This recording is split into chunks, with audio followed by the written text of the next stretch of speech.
Hello दोस्तों, नमस्कार। स्वागत करते हैं आपका अपने यूट्यूब चैनल में। दोस्तों, आज हम बात करने वाले हैं भोजपुरी के ताज़ा तरीन खबरों की जानकारी की। जी हाँ दोस्तों, आपको तो पता ही है कि त्योहारों का मौसम चल रहा है।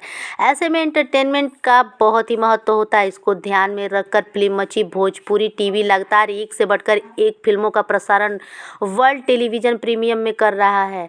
इसी क्रम में इस सप्ताह 30 अक्टूबर को फिल्म बागी इश्क का टेलीविज़न प्रीमियर दोपहर 12 से होगा, जबकि अगले दिन 31 अक्टूबर को आ गया हीरो हैंडसम का भी प्रसारण हो रहा है। यानी अक्टूबर महीने का अंत भी फुल टू धमाल मनोरंजन से होने वाला है। इसकी जानकारी आज फिल्म मची भोजपुरी के आधिकारिक सूत्रों ने दी है।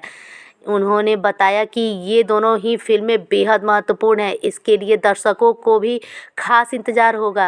एक्शन सीक्वेंस होते हुए भी दोनों फिल्मों की कहानी अलग है। फिल्म में गाने और संवाद दर्शकों के दिल को छूने वाले हैं।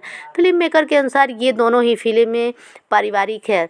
तो दोस्तों, आप सब इस फिल्म को